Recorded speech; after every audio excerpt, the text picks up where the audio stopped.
Come Ramblecasters out wherever you roam, and admit that the J will never come home. Here comes Nick and Matt, sure there's Jack, to talk about truths that could never be facts. If you think we have a point to all of this babbling, on this podcast, it's called Rambling. I like it. I like that one. The times they are changing. I really wanted to have my harmonica, but I everybody wants to get stoned. Everybody's on stones. No, I think that was better than the last one. Oh, thanks. Maybe. That was meant to be a compliment. I know it didn't come out that way. And if you guys are wondering, Chris is absent tonight. He had a family emergency. He's doing a favor for a friend. Right, exactly. He's got a friend in me. Anyway, my favor, he's destroying evidence, I guess. I don't know. Yeah, that New York area. It's what happens. Hey, money talks. Right. It does. So how's it going, guys? How's your week been going? Been good. I've been busy. Yeah. I don't know about you guys. I don't know about you guys, but the weather here today in Raleigh, it's the best it's been in months. I always call it, when we have a day like this, I always call it a San Diego day. Mm-hmm. The weather's just perfect. Just no humidity, but sunny. It's the first time I've walked outside and didn't want to punch somebody in the face. Because the weather that's a rare day for Jack. Yeah, and the weather is you just got outside, but this weather's so nice. This weather's perfect. Yeah. We've had about a week of some good weather as well. Well, so go ahead and brag there, Matt. We didn't have a week. We had one day. I think it's one day where the air conditioner hasn't run. Oh, okay. And the air conditioner's like it's struggling to work anyway. So it's like, come on, just make it 30 more days. Make it 30 more days, and we'll be good until next April or May. That's one of the things that I don't think I'll ever get over about living in LA. Is that you have the air conditioner on in the south from late April till late September, and then you slowly turn on the heat, and then that's it. Whereas in here, I've got the AC on year round. I mean, it's not set low, but it's AC's on, set at 74 or something. And it's like wow, it's like I've never turned on the heat, not one time, and it's just so weird to think that why do you even have a heater? Oh, sometimes that temperature dips down to 60 degrees, 60, A brisk 60. Hey, hell has been known to freeze over, so get ready, Nick. Exactly. Yeah. I know. When I used to live we lived in East County of San Diego County. There were times morning we come out and the windows would have frost on them. I'd be like, oh, frost. What do I got to do? Because it's frost. What am I supposed to do with frost? I don't have a scraper. That's when you break out the. Well, then you find out. Well, yeah, and then you find out. Don't put hot water on it. Oh, because that'll just crack your windshield. But we're talking like a film of frost on your windshield. I guess I better go in and get a jacket. But that's what cracks me up though. Like the lowest it's been here is 53. I think that I've seen it. And you see people walking around in parkas, and you're like, it's 53 degrees, people. Like, you're not in the Yukon territory. But when you're not used to 53 degrees, that's cold. I will say that when you're in the thick of summer too, and you go into certain places, the air conditioning is so cold that you almost have to have like a light jacket or a sweat, like a hoodie or something like that, just to. So I do love that, like how compared to Europe, we're the exact opposite. Whereas it's freezing inside and hot outside in the United States, whereas it's hot as hell inside in Europe and fairly cold outside. Well, they don't believe in ice either. But it makes sense. I actually liked that. Do you believe in ice? Is it a religion? I don't know. It's like anywhere we went, it was like, hey, can I get some ice with this? Well, I mean, and they look at you like. Well, and then we found out because the water was it you telling me, Matt, or Nick, that someone told me that the reason they don't really do ice is because the water is crappy. Yeah. So they don't want frozen poison. Yeah. I mean, they think about it. Really, when you get a soft drink at a fast food restaurant, it's already cold anyway. So why do you need the ice for? If you're going to drink it and eat it within 10 minutes. I like my drinks really cold.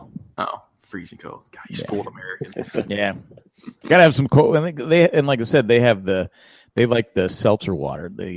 Water with gas. Water with gas in it. Yes. Do you want gas? Well, no, I don't want gas. I don't want gas, but I go. Is that a requirement? Do a lot of people in Europe go? Yeah, give me some gas. I like my drinks to have like an ice layer on top, then the liquid layer, and then right below there's the gassy center. So that but then they have such great bread that you're like, oh, I really can't. Okay, I can deal with some warm water because the bread is so, the croissants and stuff are so nice. But yeah, that yeast goes back a long time. It does. Some ancient yeast there. Anyway, so the weather is just perfect. I mean, literally, I don't have my air conditioner on. The window's open today. The windows are open. I almost forgot how to open up a window because the last thing I want to do is open up the window and let all the heat come in. It's like the movie Backdraft. Fill it, it's hot. That's a movie I haven't watched in a long time. Good one though. Excellent movie with America's favorite actor, Kurt Russell. I know. That's what I'm not sure if I said that on the podcast or not. I know me and Jay talked about it probably at Comic-Con. It was that was my issue with the Guardians of the Galaxy Volume 2. Even though it was a pretty good movie, I couldn't get over Kurt Russell being the bad guy. Sorry, spoiler alert. I haven't seen it yet, but go ahead. Yeah, and I mean, have you seen Escape from New York? A long time ago. He's the bad guy. But that's like I don't like Kurt Russell being the bad guy. This is like he's the bad guy, but you're rooting for him in Escape from New York. Right. And so, I mean, like as long as you're rooting for him, it's okay. It's kind of like Butch Cassidy and Sundance Kid. They're the bad guys, but you're still rooting for them. Yeah, because it's like even Shawshank. Yeah. Yeah, exactly. You're really, Yeah. Oh, it's like remember when like Red admitted he murdered someone. Right. Yet we like him. He's a good guy. And it's the same as like when Clint Eastwood made those two World War II films at the same time. Iwo Jima and there's the other one. But the one that's in black and white that's about the Japanese, from their point of view. Like it's so funny because you're rooting for them because they're the main characters, and like when you see Americans come around and like they're about to kill the Japanese soldiers, you're like, no, you're like, oh crap, I'm rooting against America. Yeah, so it's so weird. Well, that's the problem I had with the Americans.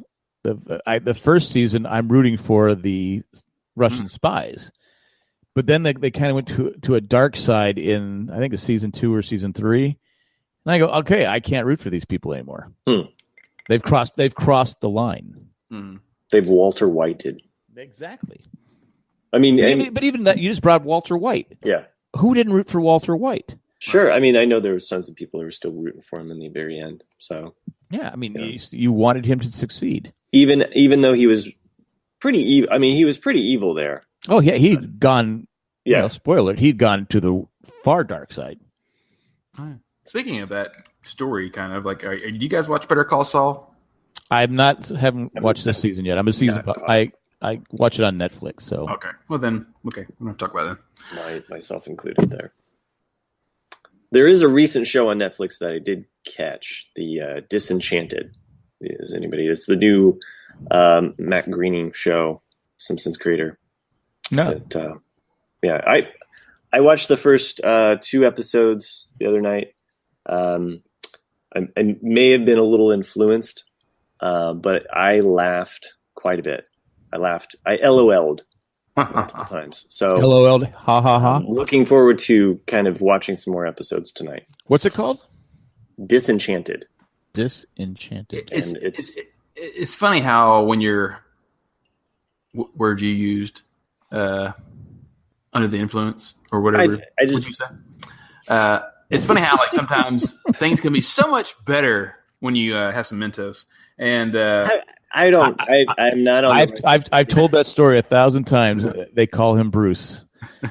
I told everybody when I went back to Sony, you got to see this movie. It's the funniest damn movie. So everybody went and saw it. They go, that movie sucked. You should pay me. You should have to pay for my ticket. So I go, what are you talking about? So I went and saw Mentos free.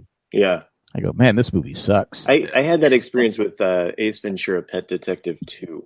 Oh, yeah. Yeah. Okay, I was going to say the first one. Come on, First man. one's What hurt. are you talking about? Yeah, but I think I was with my girlfriend at the time. Maybe there was some edibles involved. But Your current wife? No. Okay, so this is a long time ago. You want to when talk it about first this? came out? Okay. Oh, okay, I thought it was like recently. The one I remember. Yeah, we went back to the movie to see it. Hey, let's just watch Pet Detective 2. No, in the theater.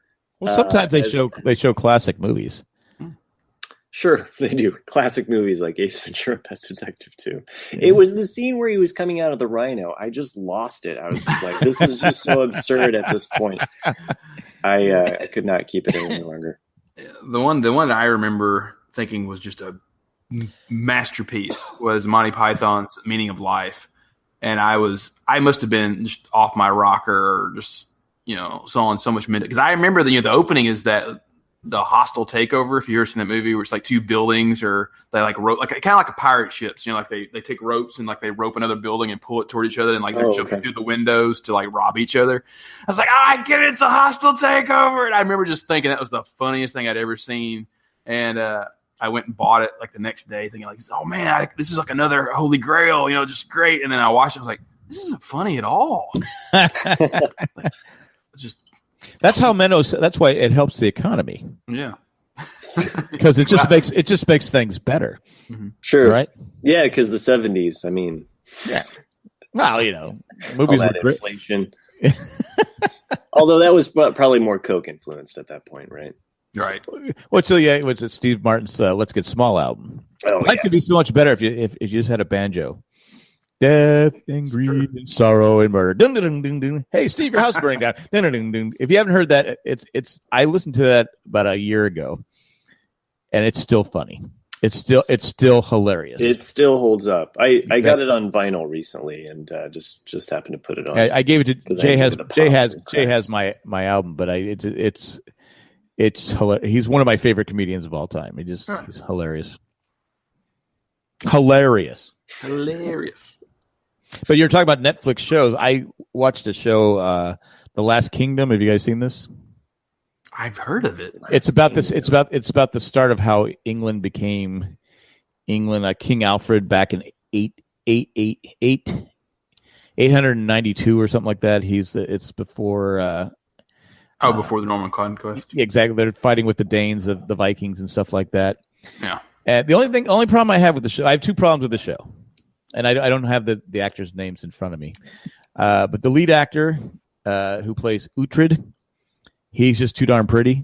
He's just one of those guys you look at and go, all right, you're just too pretty. It's funny. And then when you see them years later, and it's like, to me, it's like Orlando Bloom. Like, in the early 2000s, he was everywhere. He was in his mid 20s and he was, a good looking guy. Well, then he got beat up by Justin Bieber and he hasn't recovered. Did he really? Yeah, they got in a fight somewhere.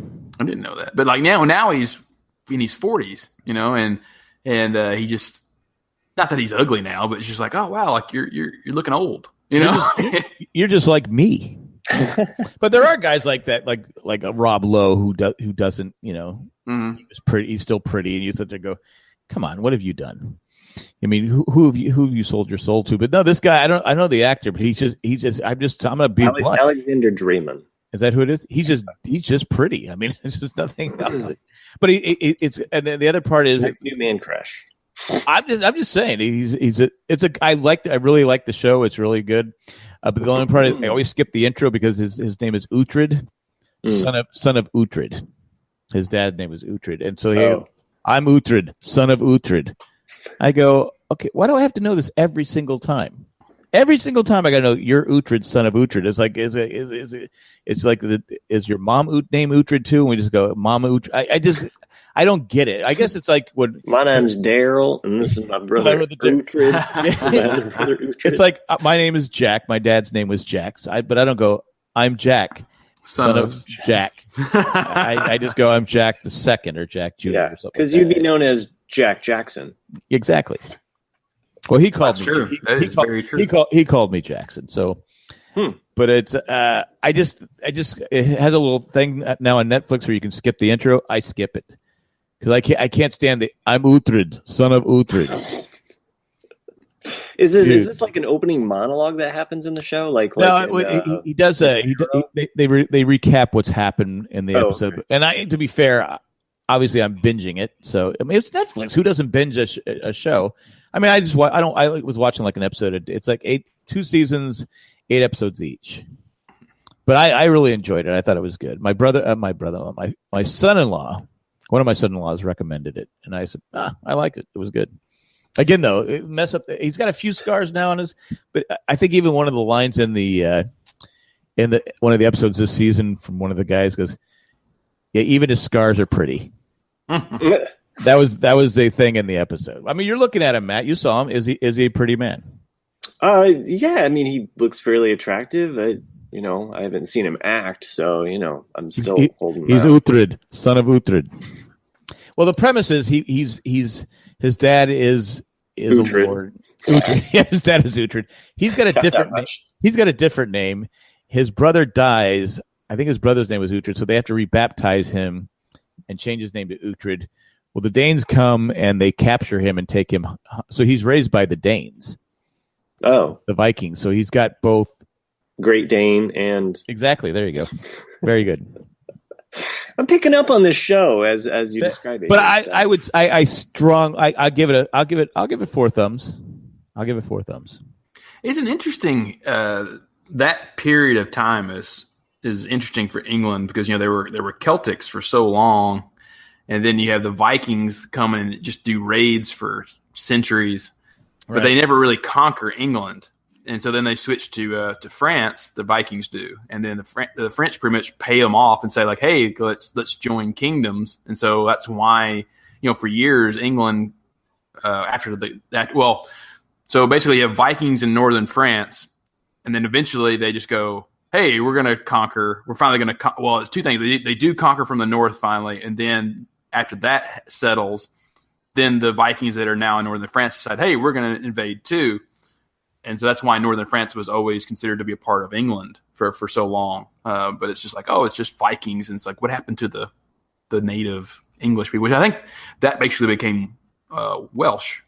Is like why it's different than the rest of the country. But I don't know. I don't know enough English history. But I think it's neat. It's funny though. You sit there and say because that King Alfred he wanted to make one England. Mm-hmm. Like you're saying, but it's so spread out. And there's only so many men. There's only so many men that are fighting. How do you? But he gets some of the Danes on his side. Anyway, I enjoy it, and I give it a thumbs up. It doesn't, and people are worried about the sex. There's not a lot of nudity and sex in it, so. I wasn't. Was that a concern? Someone was worried about it. Some people get upset by it. I mean, I know people don't watch Game of Thrones because of that and other things. Oh, okay, sure. I'm just throwing it out there for the. It's funny because growing up, you have that you have those memories of watching a movie and all of a sudden a boob appears and your mom covers your eyes and you're like, what? It's just a boob. I want to see the boob. And then as you get older, you're kind of like, well, half the population literally has boobs. Like, why am I offended by seeing a boob? Well, see, growing up, we didn't have that luxury. We didn't have boobs on TV. I mean, we had they were covered boobs, so right. We didn't get that.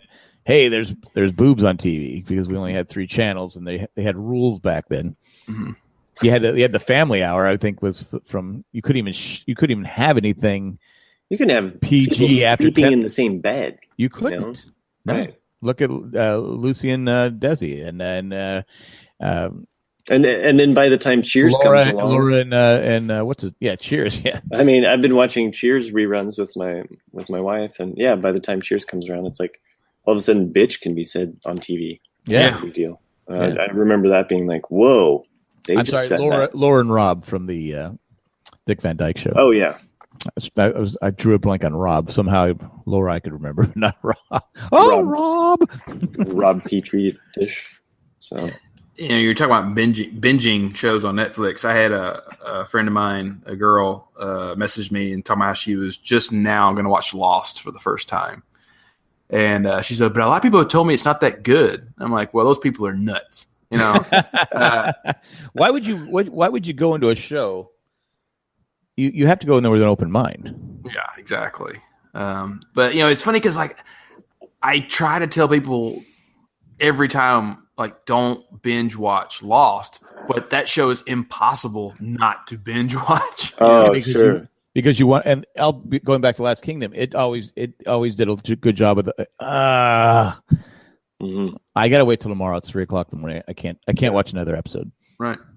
But you're like Lost. I mean, I know the first time I watched it, I think Jay and I watched 14 straight episodes. Yeah. Well, and you get on a show and you want to finish it out too, or you might be really close to the end. My wife was that way, and she's not really one to be quite the TV junkie, but it was like she was really close to finishing a show she was watching. The Walking Dead. So, yeah, The Walking Dead.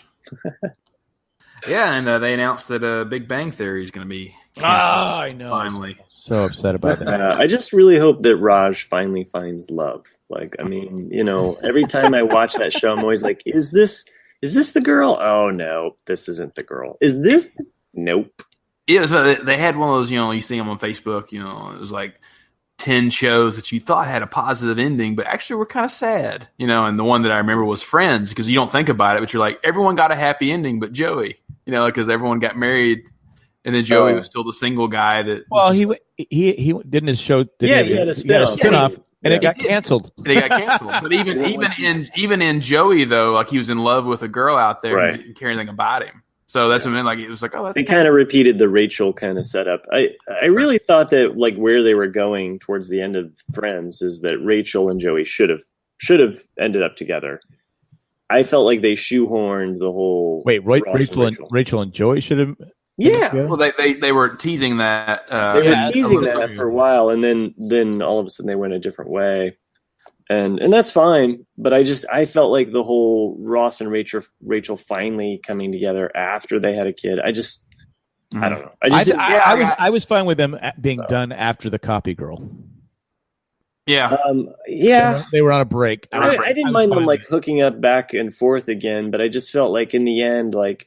I felt like they played out their relationship too much, and I felt like it shoehorned them together. So I think I'm in the minority on this, and I get a lot of heated debates for people who are very passionate about Friends, but I think the show, the Phoebe fan clubs, should have ended at like on the 4th season. I think is what it is, where he's Ross is going to get married to Emily in London.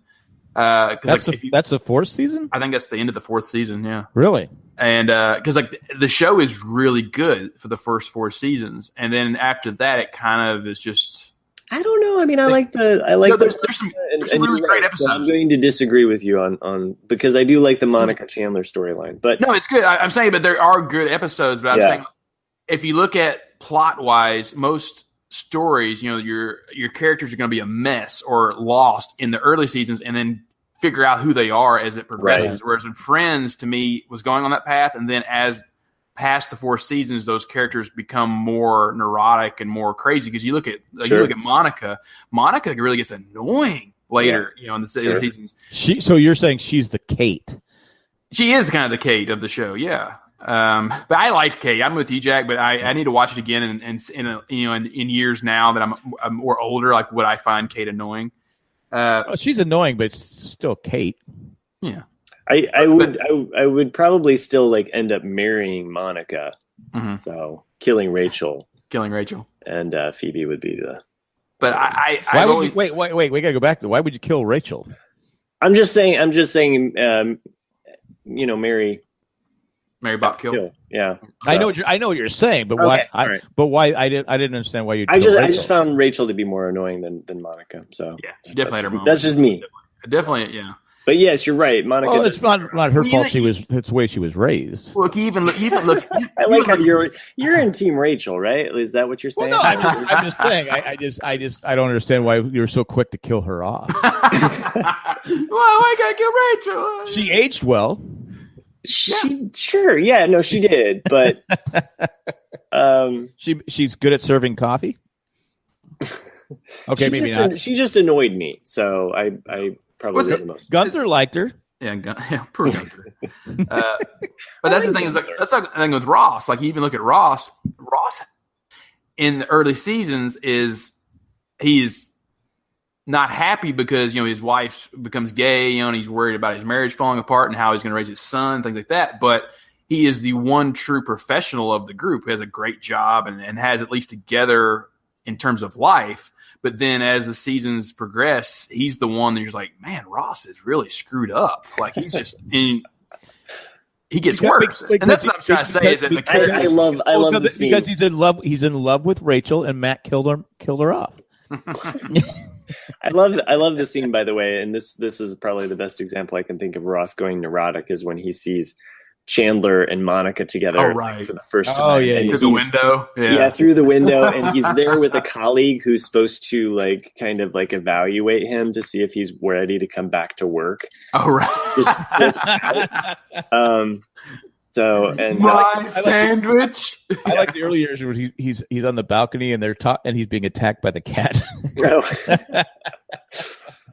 But to finish my main point though is that I felt if you really wanted to have just a solid 4 seasons of this is a great show, you would have ended it right there when he gets up and he said, he didn't even have to say, I take thee, Rachel, but you could have Rachel just come into the wedding and be like, stop it, and then that's because he always loved Rachel. But it was a moneymaker. There's no way. It was a great show for its day. Well, it's funny because I had said at one point that it didn't live up. It didn't hold up, but I've been kind of watching it off and on.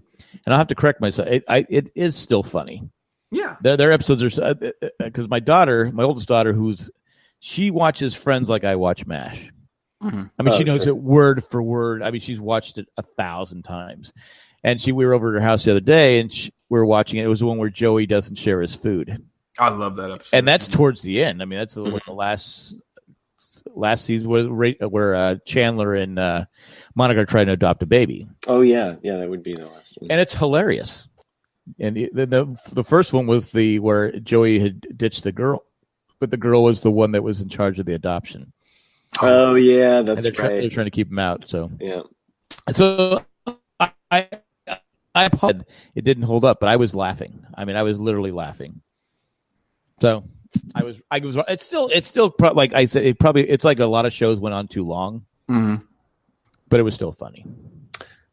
Yeah. I mean, it's hard with those last seasons because and I wouldn't kill Rachel. just saying. All right, who would you? That's tough between the 3 of them. I know, right? I mean, Phoebe. How do you not like Phoebe? Well, that's what I mean. Like Phoebe would probably be the best one to marry because she's so laid back, even though she's a bit nuts. Oh, she's probably a bit nuts. I'm way too much like a Phoebe, so that's why I could not marry her. I need the Monica to. Well, Monica, she's anal, so I can handle Monica. Right, but Phoebe's too chaotic. I'm kind of chaotic like that. It just chaos and chaos don't mix. So, at least in my experience, so that's why. Well, I remember the episode where they tell Monica, her parents tell her that they blew all of the money for her wedding. Yeah, that one I if I had been Chandler, I'd almost said we're not getting married over that because how far she pushed it. Hey, I understand that you want to have your wedding of your dreams, but this is probably 10 years worth of savings, and you're wanting me to.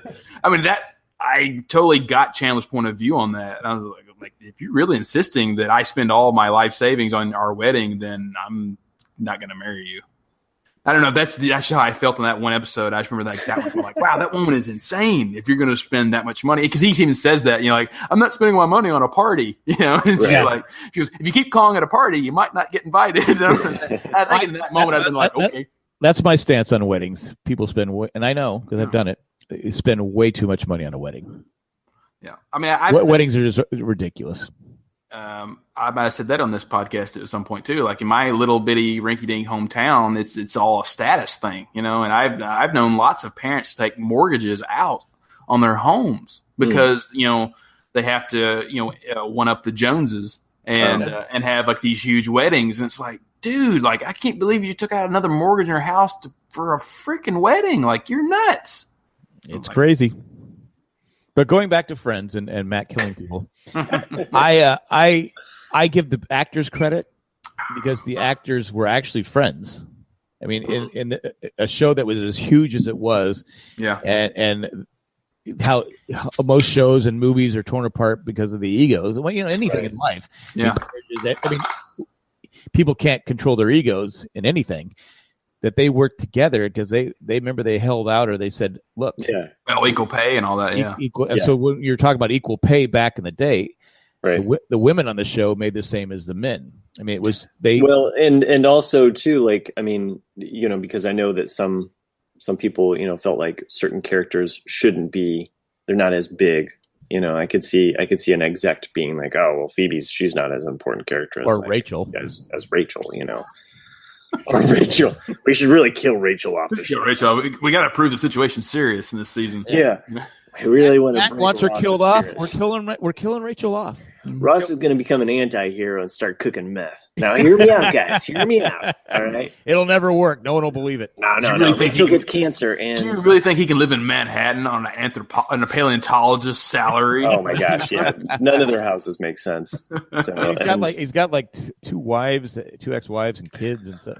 I mean, there are definite like blind sides to Friends. It does exist in a kind of utopian. But that's what TV shows do. They present but I'll give the actors credit. I mean, they stuck together and they always say they're still friends. Yeah. I mean, because like that '70s show, I know everyone hated Topher Grace, the main character, and you can read lots of articles on that. How he was like the first one in, first one out the door. Like he just never. He wasn't a friendly guy. Wasn't a friendly guy. But his career's has he done anything recently? No. Like he was so typecast, and he always played the same character. The last movie I remember him in was Predators, the one where they were, and he was the serial killer kid or whatever. Okay, I'll be honest, he was my kill. Your kill of the men. Of the men. That's who I kill. Okay, Jack. Since they were in high school, I'm not going to play that game. They're in high school, but they're like 9 years old. now we could say that, but. About them grown up. And then, what was it? Months ago, maybe 3 or 4 months ago, I was reading an article about, I'm forgetting his name, Alexander from Seinfeld. Jason Alexander. Jason Alexander, yeah. The reason why his wife, got killed off on the show, with the poisonous stamps and all that. Yeah. Something like that. Like I forget, like her. They didn't like her. Like cast didn't like her. I mean, she was a great actor, but they said we had nothing against her acting skills. It's just like they didn't like her as a person or something like that. And she was hard to deal with. Yeah. And you go, wow. I mean, at what point do you go, I got a pretty good deal here? Mm-hmm. I'm gonna get along with people. I'm on the number one show in the world, and it's got probably good residuals and stuff. I'm sure she still gets a check. But I'm on a show that people love. I'm gonna get along with these 4 people. Yeah, I mean, how hard is that? It's hard to say what was going on in some people's lives at that time too. All right, she's my kill. Well, considering like there's really only one primary female on Seinfeld. Yeah. I mean, there's Elaine, and then there's the string of revolving door for Jerry. Well, it's like Terry Hatcher, who's the Real and Spectacular, was on Desperate Housewives, and nobody liked her. Right. She wasn't likable. Yeah. I don't know. And it's like the same as like Sex and the City, like Kim Cattrall, which I tend to take Kim Cattrall's side on most of the arguments I've read about between all of them, because I don't know. Like Sarah Jessica Parker always seems like a nice person, but from what I've always read, that she's the one that's like, oh, I demand more money, and it's kind of more about her than the rest of the cast. And Kim Cattrall's the one's like, well, we agreed to this, and I don't know. Yeah, I don't know. I wasn't there, so yeah. All right, Matt. Which one do you kill? For which show? Sex in the City. Sex in the City. I don't know, but come on. I don't know. But I know who I'd probably marry, which would be Kim Cattrall. Kim Cattrall's sexy. She was sexy when she was young. She was sexy when she's older. Like I watched a lot of Mannequin when I was in my youth. Exactly. It's not like Mannequin and Porky's. Yeah. Mm-hmm. Which is a great movie. I'm sorry. I'm just. So you're not gonna kill any of them all. You're not gonna kill any of them. Probably Sarah Jessica Parker, yeah. Okay. She broke Matthew Broderick's heart, and I just Flight of the Navigator. You're like, come on, you didn't like that movie. Wait, aren't they still married? I think they are. No. Oh, okay. I thought they got a divorce. No, I thought they were still married. I don't know. I can never tell because she's so long in the face. If we were only doing a live podcast right now, we get so many answers. That's where you need Chris, because Chris is always Googling while we're constantly. They got divorced in 2003 because he was humping the babysitter. Probably. I think that sounds about legit. So.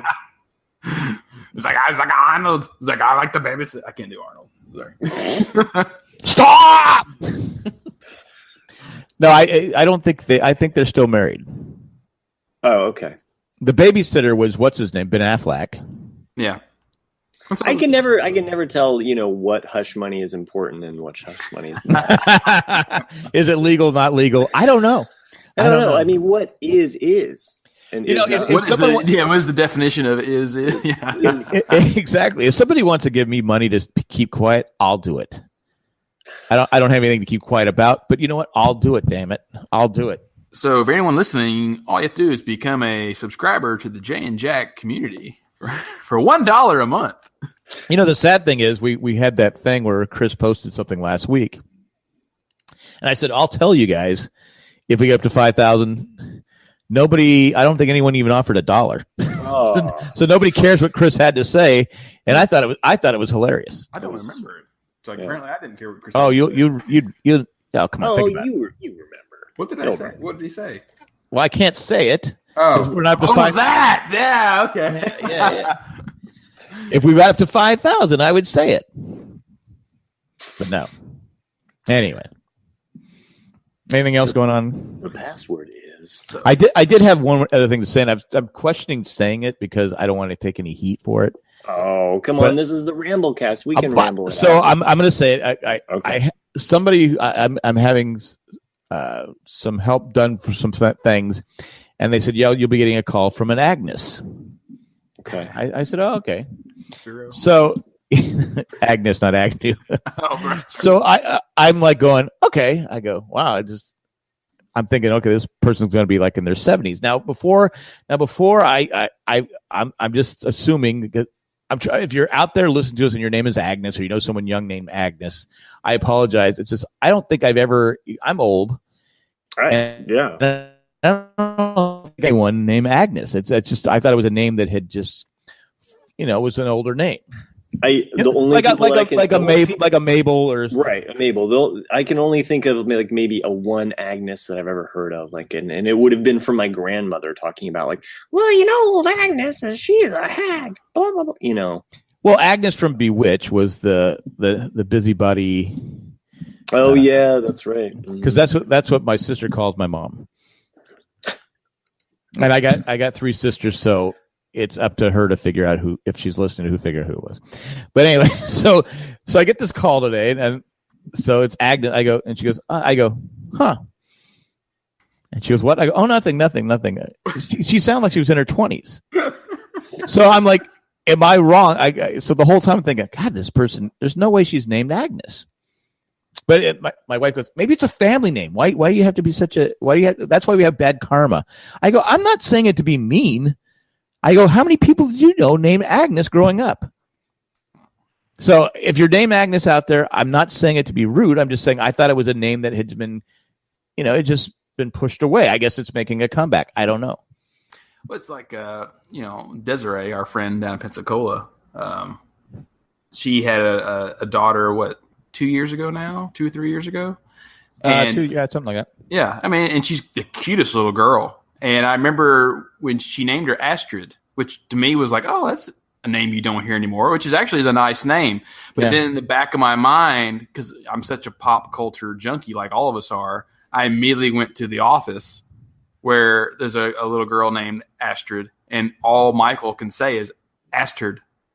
So it's like he can never get it out. He just keeps saying Astrid all the time. And Astrid. And I didn't want to say anything or besmirch Agnes as a name, but I just keep thinking of it in my mind, and I keep flipping the N and the G around. I keep thinking of Angus burgers. Yeah. So, now I'm getting hungry every time I hear it. Agnes. It's like, no, again, I don't know all the listeners by first names. So if you're named Agnes, it was not rude. I'm not trying to be rude, but it's just one of those names that you just. I mean, well, you watch old shows and you hear names, you go, "That's a name you haven't heard," like Hazel. Oh, that was my grandmother's name. Actually. Really? Yep. Oh yeah, my grandmother's name was Martha. Like you don't hear Martha much anymore. Actually, I think I had a relative great grandparent was named Hazel for some reason. That's just coming back to me. I don't know.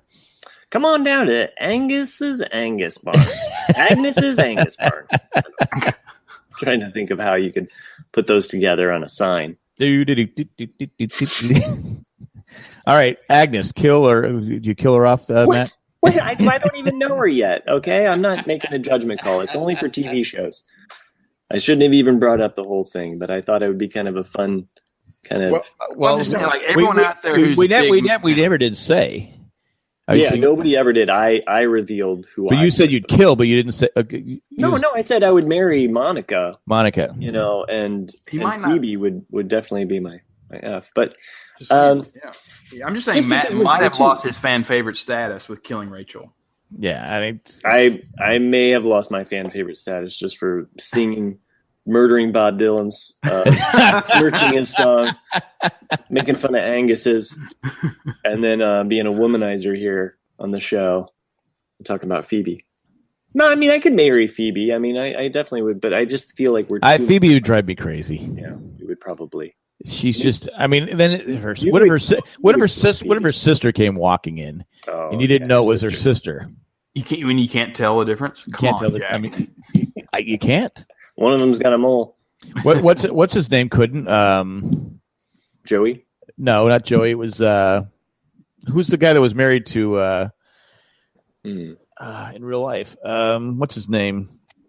Oh, I didn't know that. Arquette. David Arquette. Oh, David Arquette. Yeah. He couldn't tell the difference in that episode. Remember? They got divorced too. Yeah. Yeah. Oh yeah, they did. They did get divorced. I can confirm that. I will confirm they did get divorced. So I watch TMZ. I know what's going on. I'm kidding. That's a website that's made some money, huh? A little bit. Yeah. So, yeah, that's it. That's all we've got for rambling tonight. We're all out of rambles. So, what else did I do? Let's do like a mini rant cast here since we were talking about it. So I got to see 3 Dodger games, which the only time I ever go watch the Dodgers is when the Cardinals come to town to play. Did you get a Dodger dog? I got 1 on the first night and then 2 each night after that. Are they still good? Well, last year when I went, I made the mistake of getting the giant Dodger dog, which is an all beef hot dog. It tastes completely different than the Dodger dog. So I got, because they're like regular hot dogs, whereas in the giant one are like the big ones. So I got 2 regular Dodger dog, and they are a good hot dog. I mean, when it comes down to it, it's just a hot dog, but it is a good hot dog. But for a stadium dog. Yeah, it's pretty good. I mean, I haven't been to Dodger Stadium forever, and I'm anti-Dodger everything. So I hate everything Dodger. I mean, I will go out of my way to hate that. But when I first got a Dodger dog, I go, holy crap! Why can't we make these kind of hot dogs down in San Diego? Call them Padre dogs. I mean, I don't care. But they were like the greatest thing. I mean, I just said these things are great. These Dodger. I don't know what they do. Maybe because the buns are fresh. I don't know. It was good. Yeah, I got 2 dogs and some nachos and a couple beers, and blew half my salary. Do you put you put the peppers? No. Well, the thing is, peppers? when you're like me, you like to do everything in one trip. So you got so much crap in your arms. Like the last thing you want to do is put it all down and then go, I've got to open up this hot dog and the aluminum here and. Well, do you wear one of those hats with the beer on the side? So they should sell those there. I would wear it. Do they still make those? I'm sure they do. But it's funny. We were talking about nachos and jalapenos. I love jalapenos on nachos, and that's it.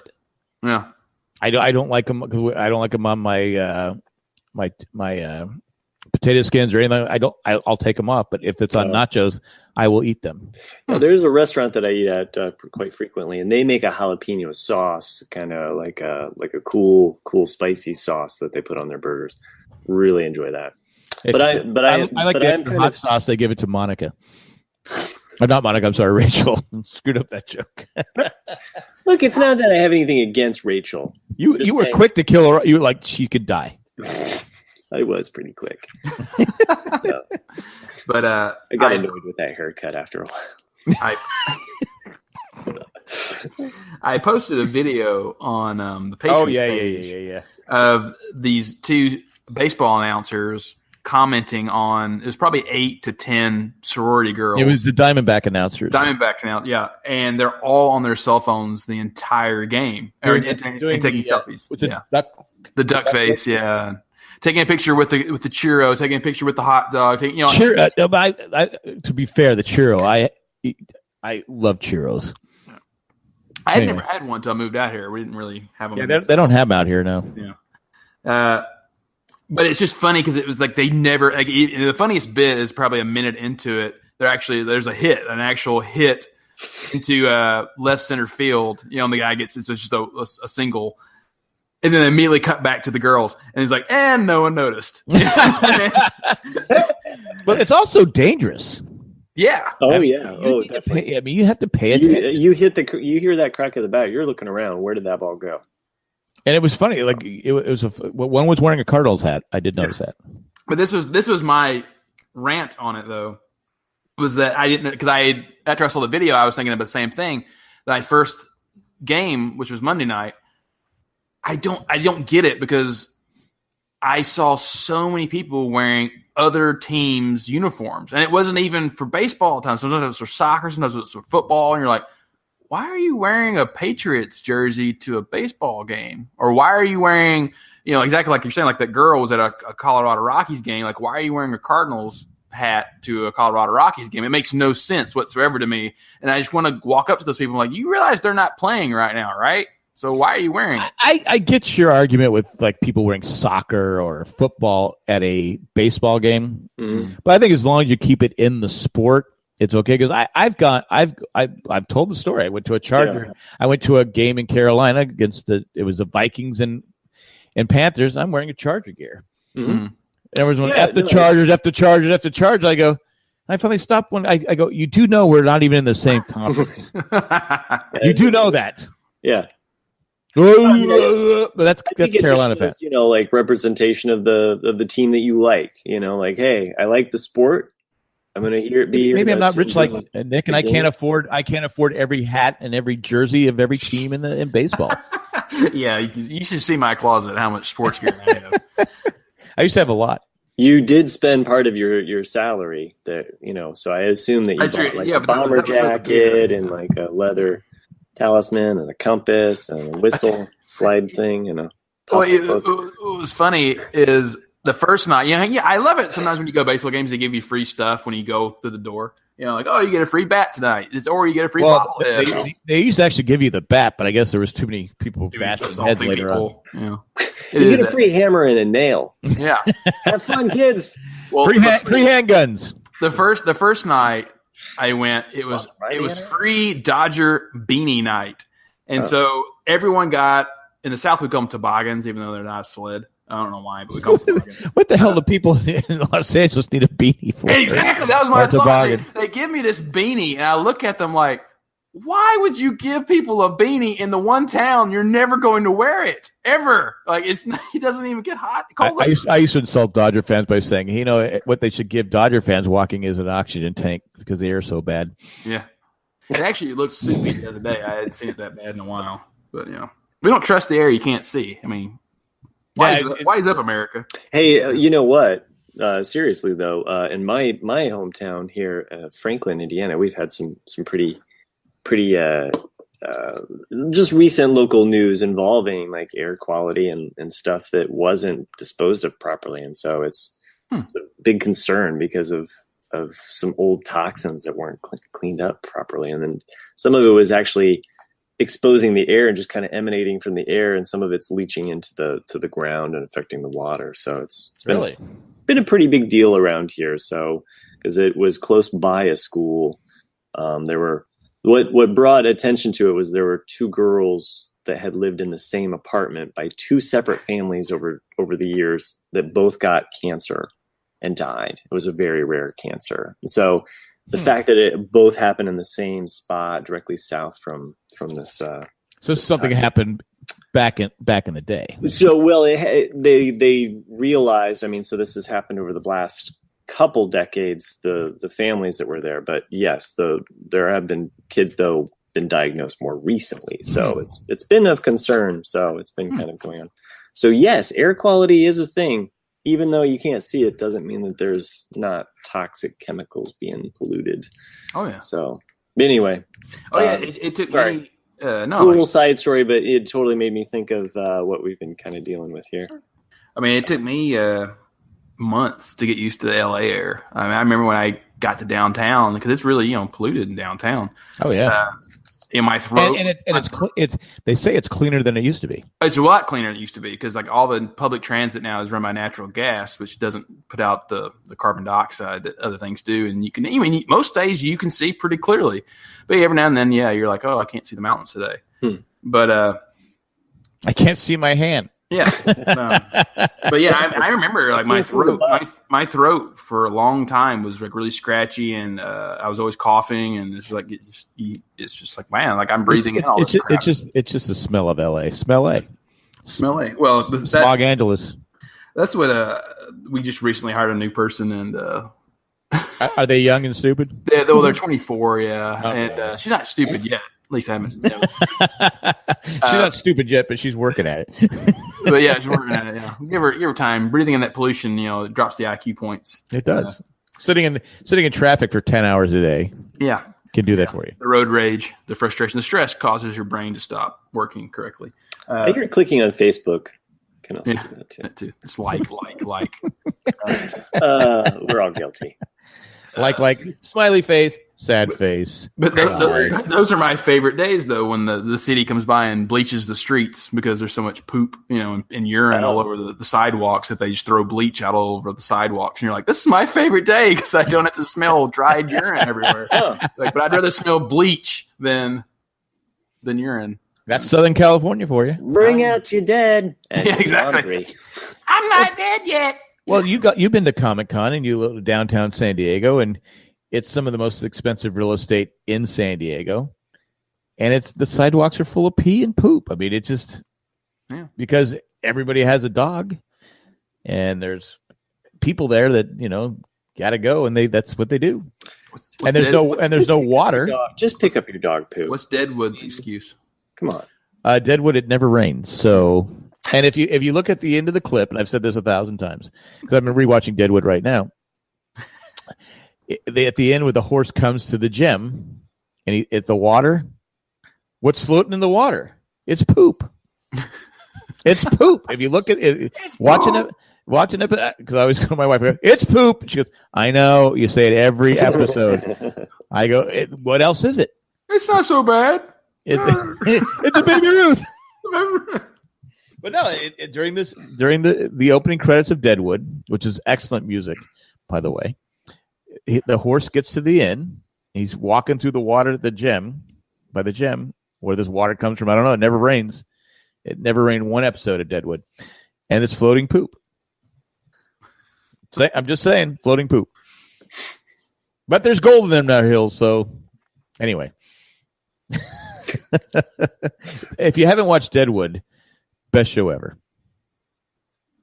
Have you watched it, Matt? Yeah. Okay. Yeah, I've watched Deadwood. So we've talked about Deadwood. Oh, that's right. So, have you guys watched Jeopardy? Because I watch Jeopardy a lot. Right now they're on a break. So I haven't watched Jeopardy in a while. I'll take the rapists. Those are so funny. Ha ha ha! It's what your mom said last night, Trebek. There was a contestant that cussed the other day though, or I guess it was last month. Yeah, it was kind of funny because I think I would do that on the show if I said the wrong answer and I knew it. I would probably be like, oh yeah. I would probably just like let it out. But the person was like, oh peep, and it was pretty funny because it was obvious what they said. Oh, sure. But yeah, there was a pretty good laugh. What I would do is it's my OCD. You know how you always have those contestants that just constantly hit the button, just like they're hitting like a billion times. I would be that person if they kept winning it. Eventually, I'd be like, if you push that button one more time, so God, I will punch you right now. I'd be that person on live television that would just threaten the other contestant. Like, You buzz one more time, see what happens. What happens. I will kill you.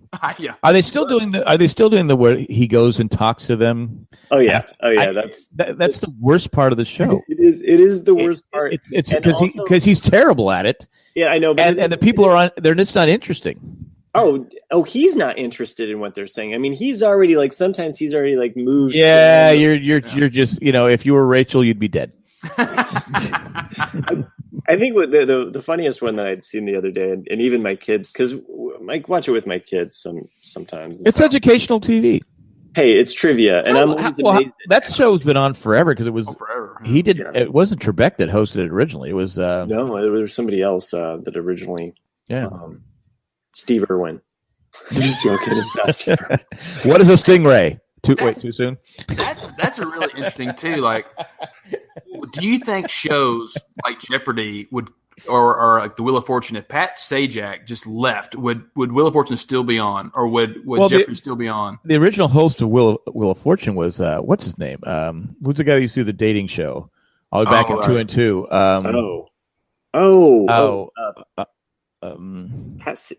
No. Yeah, I can see the guy though, but yeah, because they used to do is you'd have if you won $2,000, which back then you didn't win, but they'd scan you. I'll take the TV for $400. Right.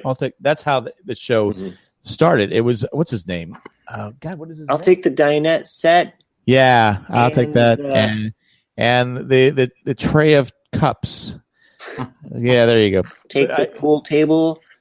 He did the date. What was that dating? I used to love that dating show. Right. Blind Date was the. Was it Blind Date? I know you're talking about. I just can't know his name. I'm back in 2 and 2. Yeah, Love Connection, right? Love Connection. There you go. Yeah. What's his name? I see. Someone look it up because it's driving me crazy. All right, let me tell you. I'll let Nick look it up. I'm going to tell you Dating about Connection. Yeah. This. No, I think it was. Love Connection or Dating Connection? I thought it was Love Connection, but it could be Dating Connection. Love Connection. It was Love Connection. Yeah, it seems like in my mind I see those. The original Love Connection because they brought it back. Okay, so Trebek's on there the other night, and he asked this girl her story, and she's like, he asked her "Oh, so I hear that you have a best friend." Because we're not used to you contestants having friends. Yeah. Andy Cohen? What's that? Andy Cohen? No, that's the new one. Really? What does it say? Okay, hold on. I told you. Chuck Woolery. Chuck Woolery. That's Woolery, it. Yep. God, how do you forget Chuck Woolery? I don't know. I'll be back in 2 and 2. Yeah, how many people have probably been screaming that for the last 2-3 minutes while listening to this? It's effing Chuck Woolery. Good God. Trebek would have known it. In the form of a question, please. It was Chuck Woolery. It was Chuck Woolery. This really sad woman. Really sad. Who was her name? Jennifer Aniston? Yeah. No, it was Agnes. And I apologize if you actually do listen to this show. Yeah, there you go. Woman. Great, Matt. Anonymous, who had this great story about your best friend that you've known since 4th grade. Great, 20 years of a friendship. I think all three of us have that put together. We've got 60 years of friends. Come on, better story. You can tell that he was already checked out of her story and was already moved on to the other person. Well, I've known Warren Taffy probably longer than I should have. So. That was her whole story.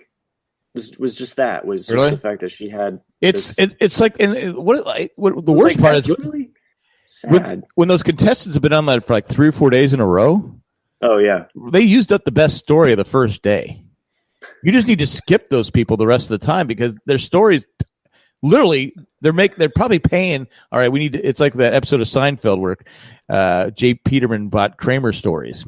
Yeah, they're probably having to pay. They're probably having to pay people. All right, we need to liven this up.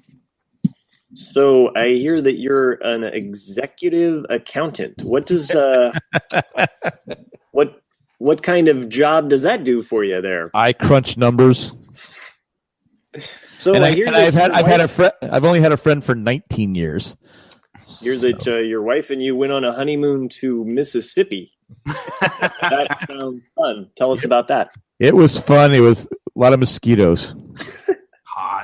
hot, sticky. We went to a casino. Yeah. Had one lever. Yeah. That's all it was. We both had a drink. Mm-hmm. We got pretty crazy. You and your wife have a funny, interesting story about how you met. Could you go ahead and tell us that you guys met at a disco? Well, we met because no one ever thought we'd actually find our significant other. We were too busy sitting at home watching Jeopardy. Oh, anyway. Now Trebek, though, he in the 70s he had a show called Gambit. Oh, with Ruby Lee. So he's been around forever. I don't know how old he is. Getting on up there for sure. Yeah, definitely. But my favorite guy though was Wink Martindale. He used to have a show called Tic Tac Toe. Oh yeah. Oh. Or it was a Tic Tac Doe, maybe. That's what it was. Tic Tac Doe, yeah. Mm-hmm. And I'm not saying Wink was stupid, but when they give the answer, Wink would go. He'd have to go. He'd look at the cart. You're right. It's like sometimes it's like it was like because it wasn't like Jeopardy where the questions were like, like something you've never heard of in your life. They were like questions that are you smarter than a first grader? Oh, and so he's like, the sky is. The guy goes blue. You're right. But it was Wink. But he had great personality and he was great for the show. It's like my favorite gaming show. It only made it 2 seasons. It was called Beat the Geek, and it was on like around 2002, 2003, somewhere around there. And it was you were a contestant, and it was all just you had 3 people. You had a movie person, a TV person, and a music person, and then the 4th one was random. It could be a specialized thing, like landscaper. Yeah, well, no, that'd Sorry, be interesting. just throwing that out there. No, it could be something like I met my wife at a landscaping party. I'm the geek on The Simpsons. Like I know all Simpsons trivia, or I know all Star Wars, or whatever, and that's what it was. I noticed church shrubs. Yeah. I'm sorry. I'm back there on. No, you're filling in for Chris very nicely. What is a Japanese beetle? Bad for plants. Sorry. Yeah, that's true. Begonia. I wanted a petunia. Okay. I don't know if that really makes any sense, but if I had a catchphrase, that would be it. I like bushes, Alex. Oh man, I did watch the Cheers episode. What is Cliff Clavin? And that's a great one. It is a great one, and I love the categories that Cliff gets. Like he gets like postal workers or like stamps around the world. And 3 people that have never been in my kitchen. That is his answer that he gives at the end. I do like when Trebek comes in at the end and Norm goes, "Hey, you're a stand-up guy coming in here," and it made me. I just stopped. I just stopped at the part. I saw, but I didn't know what that was the only thing I could think of. Well, and Trebek does something that you rarely ever see. He sits with his back to the camera. He sits on the part of the bar that nobody ever sits at. Right. It's unusual. Like when it happens, where they have the person sitting at the bar. It's usually a woman. Yeah. Sitting there, but they never do anything. Right. It's always an extra where you just see their back. But yeah. He sits basically next to Norm, but his back is to the camera though. But you ever notice that they're always cutting lemons? Yeah, always. Oh, huh. I noticed on the rewatch, I go either Woody, Coach, or Sam is cutting lemons. Just something for them to do. Yeah. I did want to point out because I looked up this little bit of trivia the other day when I was watching that episode, but in Jeopardy. At some point, I think it was in the Tournament of Champions. I don't know what year, like 2005, maybe. They actually did the exact board that they had for. Oh, really? So they did all of those subject matters. I don't know how they did celibacy or what they did with that, but celibacy was the last category. But they did all of that classic. That's awesome. Board. Yeah. Remember, in season 2, Cliff falls in love with Carla's sister. Oh, yeah. Oh, huh.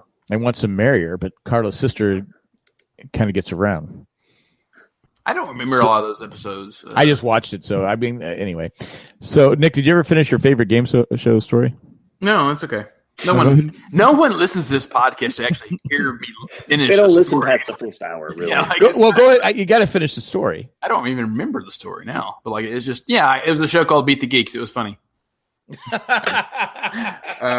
the end, they come out with baseball bats, and whoever's left on the stage gets beaten. Exactly. And that's a show I'd watch. Yeah, exactly. It starts off all prim and proper, but then it turns into total anarchy. Bring back the Running Man. American Gladiators. That did come back though. Yeah, but it wasn't the same. No, it wasn't. I told my wife because I said I'm working out. I'm gonna do American Gladiators because I used to watch it. It was either on Friday or Saturday night. She goes, "Why do you watch this show?" I go, "I love this show, Nitro." And I go, I could beat these guys." She goes, "But you're like 100 pounds." I go, I'm mobile. I'm quick. I'm spry. I can get around these guys. I'm wary. I could do not. Well, now I couldn't do any of it, but I could have beat those guys. Okay, I liked it. I thought it was a good show. It was a good show. I remember American Gladiators. Even the women were bigger than me, more muscular. I mean, I could never do like all those upper body strength stuff, like the bike, the ceiling bike. I could never do that. No. I think I could have done it back in the day. All right, I think I'd been all right. The game show that a certain generation here listening and hopefully Nick Double Dare. I was going to say beat the geeks. Double Dare would be the game that I would love to like as an adult go back and do. So, or even as a kid again, like to just be able to do the Double Dare challenges. Like I just remember watching those mazes on TV. If you don't know what I'm talking about, go ahead and I told you at Universal Studios they made a hamburger and I got slimed. Oh, you did? But my people lost though. Who was ever putting me together? I got picked randomly. They came and got me. I said, and I got slimed. Sounds like you were in a real pickle. It's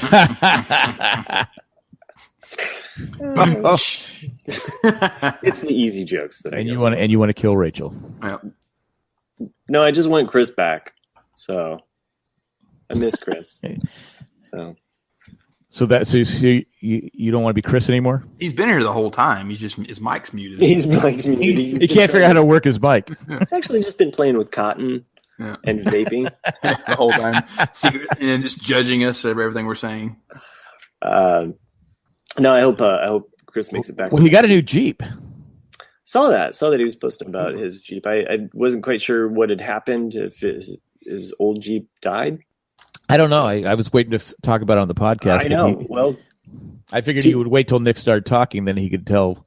It could be something extremely interesting. Like, hey guys, I'm running for president. Hey guys, I got a new Jeep. I got evidence on the No, I can talk about my Jeep. I could prove that Trump is guilty. Oh, why no? I got a new Jeep, guys. Go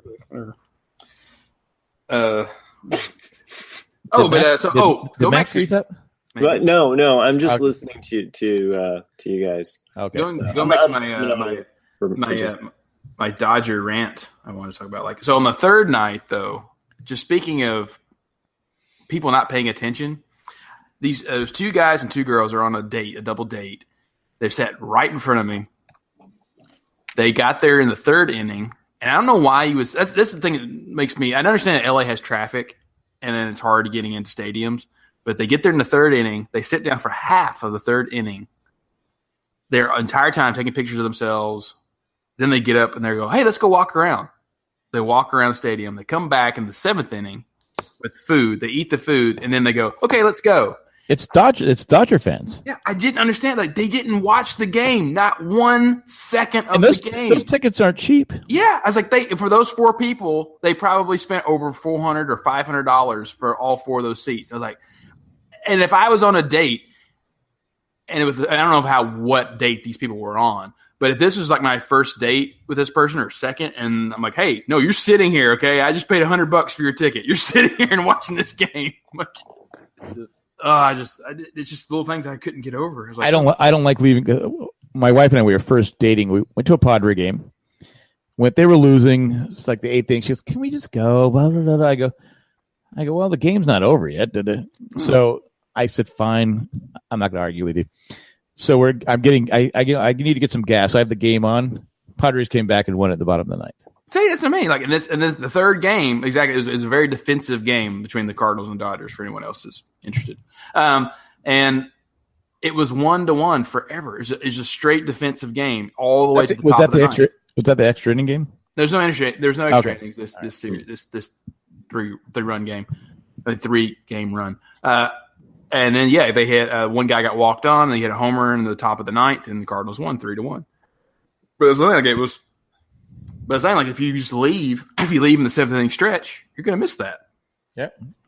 But that's what the Dodger fans, they say, arrive in the 3rd and leave in the 7th. Now, to be fair to Dodger fans, the first thing they'll say is traffic. Yeah. Because getting Chavez Ravine is a pain. Oh yeah. It's a hassle. I mean, if I didn't live in downtown, I wouldn't go because I took the bus once last year, and I remember like walking. And I was just like, after I got off the bus, I was like, "This sucks." Does the subway go there? Nowhere near it. Yeah, and they do. You can take the subway to Union Station, and then there is a Dodger shuttle that will take the bus to the stadium. But then you're going to be waiting. You could walk it faster than taking the bus. So I have that little electric scooter. I don't know if you guys have seen it or not, but so I was like, that's one you almost died, right? Yeah, that's one I almost died. Yeah, riding it, but that's my first week. But I was like, you know what? I'm gonna ride the electric scooter and see if it does any good. And I got it there. Yeah, it bogged down a little bit going up the hill to Dodger Stadium. What do you do with the scooter when you get to the stadium? There are bike racks, so I just locked it up. Oh, really? Yeah, I did not know that. Yeah, so I was like, oh, this is great. So that's what I did. I had a little backpack, and so I bought a T-shirt and stuff and just put it in the backpack and then came back. Did you have a Cardinal T-shirt? No, I just had my Cardinal hat. Did you have a Diamondback T-shirt? No, I should have though. I should go wearing a Lakers jersey and like a Diamondback hat and like all these just random stuff. Were there a lot of Cardinal fans there? Because Cardinal fans travel well. There was lots of Cardinals fans, and that's one of the things that made me happy is that I expect when I go into a foreign stadium, because just growing up in the South with SEC football, you gotta have really. You got to have a passport to get in. well, I mean, just an opposing team's stadium. Okay, there you go.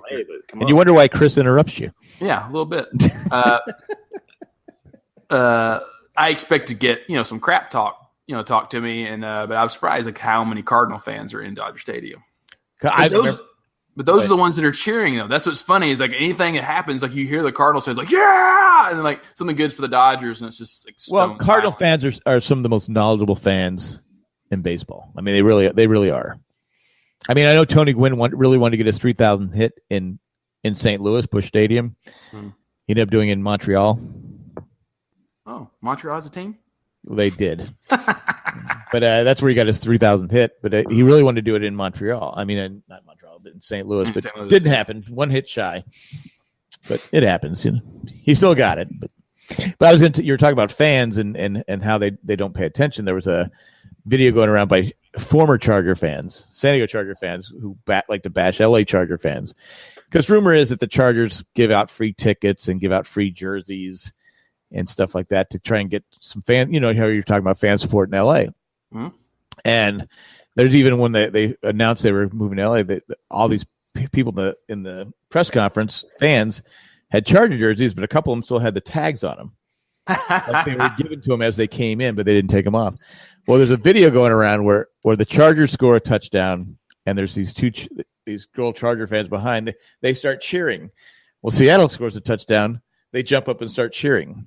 So the rumor is that they were just people that they please come to our stadium. We have trouble filling. It's 27,000 seats. We have trouble filling it up. Can you please just come? We'll give you a jersey and stuff like that. So, fans not paying attention. You don't jump up and cheer when the other team scores. Right. Exactly. But that's LA Charger fans. Yeah, I didn't know that. Like I was just reading facts. Losers. Dodger Stadium is the largest baseball stadium in the United States, which I guess is probably the world, I guess, now, because there's not really a baseball stadium anywhere else. But it's 58,000, which to me is a small stadium because like Tennessee. Really? Yeah, well, like Tennessee's football stadium is 102. It used to be 108. Yeah. And so I'm like, oh, okay. But I mean, it's a beautiful stadium, and it hasn't changed. This is the 60th year of the Dodgers being in LA, and I didn't know that either. I was like, oh, and that stadium is pretty much the same as it was back then. You think there's people in Brooklyn waiting for him to come back? Well, that's something that also surprises me is that they still sell the hats with the B on it, and I'm like, oh. Yeah, they get money from it no matter what. They own right. it. I read one time that the New York Giants and the Brooklyn Dodgers were both going to were being courted to come to California. The owner of the Giants had his first choice of locations, and he chose San Francisco over Los Angeles. And the Dodgers are worth a hell of a lot more. I mean, the Giants are worth a lot. Yeah. But the Dodgers are one of the most, in all of sports, one of the most profitable. So you had your first choice, but you took San Francisco. Not that it wasn't a money loser, but I'm just saying, if you had your choice, where would you go? I'd go to San Diego. Yeah, of course. But that's just me. That was the one person that I did see one girl wearing a Giants hat, and really? And I remember looking at her, and I'm like, now I understand any other team, but you're really walking into the Lions' den wearing that hat. like, they don't like each other. No. Well, Padre fans don't like Dodger fans, but Dodger fans really don't care about Padre fans. Yeah, is what it is. You're the redhead stepchild. Exactly. What are you gonna do? Yeah, what are you gonna do? But yeah. But aside from that, just my usual. How many games did the Cardinals win? We swept. Oh, nice. Did you bring a broom out for the last one? I should have. I really felt that we were going to lose last night's game. I was like, because their second baseman was retiring, and so I was like, you got a guy. Yeah, he. I forget his name. He played for the Pittsburgh, the Phillies. Not Pittsburgh. Philadelphia Phillies. Utley. Utley was retiring. He announced Chase Utley. Chase Utley, yeah. And he announced he was going to retire, and I was like, oh, they're going to get a W for him. It's his last game. They obviously didn't care about him. Obviously didn't care. So no, you're just Chase Utley. It's not like he was been a Dodger for a long time. Yeah, just a couple seasons. So because he was with the Braves, right? Braves, Phillies. Was it the Braves? He was with the Phillies forever. Yeah. Then he went to because he was like, I think he was one of the. I don't want to say it. I'll stop. Okay. You can tell us after the podcast is over. You got orange juice. Oh yeah, and also with people who wear jerseys, I'm always curious because there was people wearing Koufax jerseys, and then I saw one guy wearing a McGuire jersey, and I'm like, do you really think that jersey's 20 years old, or do you think that jersey's 50 years old? I'm always curious. Does he have that thing that long, and he just breaks it out for the games? Well, I'm sure the jersey quality wasn't, back in Koufax day. Yeah. But it looked a little dingy, so that made me kind of think, well, maybe it is old. Maybe he just didn't bathe. Yeah. Maybe he was on that game show Geeks. But it's L.A., so the air quality is so dirty. Beat up the geeks. Beat the geeks. Google it. It was a good show. It's just jocks versus geeks. And now Koufax only was in the league 10 years, but he's a Hall of Famer. Yeah, he is. Something like that. He retired because he had arthritis in his arm. But one of the best. I think I'm starting to get arthritis in my shoulder. Getting old. Bless you. Thank you. I have arthritis in my body. So it just entire body. My entire body. I just should be because I remember my grandma when she'd come to visit from Pennsylvania, it was hard to sit next to her because she'd coat the Bengay at night. Come talk to me, Jack. I go, no. I'm good over here, Grandma. I'm good over here. I know I only see you once every 4 years, but you know what? I can't. Because I used to, when I was still playing baseball, adult baseball, I used to have to do that with my arm just to get, and nobody would sit next to me in the dugout. They go, you effing stink. I go, well, that's the only way I can play. I got to, I've got this wart on my foot. What are you 90? And now they have this stuff that doesn't smell, but they didn't have that back in the day. Right. Oh yeah, I had a neighbor. She was from Bangkok, and apparently in Thailand they don't use deodorant like we do. They cover themselves. What's deodorant? Yeah. Oh yeah, it's true. You probably don't know. Yeah. It's can be a scented or unscented Bengay. Oh, okay. Burns the armpits though. Yeah, a little bit. You don't want to put it in the jock area either. No, of course not. There's no cooling that off. That's what it's not a lotion to be used. That's what the gold bond's for. Yeah. That was interesting. People from California who never been to a humid place before, explaining what Gold Bond is to people. Like, oh, you've never used Gold Bond? No. What's Gold Bond? You put it in your nether regions for when you're sweating. I'm like, oh. Don't want to stick. Yeah. Dadgummit, Jack, may forget. Oh, Hey, so you changed the subject. no, you did. No, that was you. You changed the subject. So anyway, they don't use deodorant. They cover themselves when they get out of the shower. They cover themselves in baby powder, and that's what she would do. She'd come over every Wednesday night to watch American Horror Story with me. Well, no, she wanted to watch it, so I'd let her use my TV. And it's just like, imagine, because you put a little bit on a baby before they put the diaper on. But imagine someone completely covered in baby powder. I just remember going out like, whoa! It's like, you smell kind of good, but it's a little too much. And she's like, no, it smells good. I'm like, you're nuts. And she'd leave like a white stain on your on the couch. On your couch. a silhouette, It's like a powdered donut package. She was trying to leave a ghost image behind. She was watching American Horror Story, so I can only imagine. Did you get out the yellow crime tape and put it around? Well, that causes cancer though. Now don't they think that? Yeah, they've talked about that. How talc. Yeah, the talcum powder. If you use it repeatedly, it blocks up certain pores in your body. Anyway, ouch.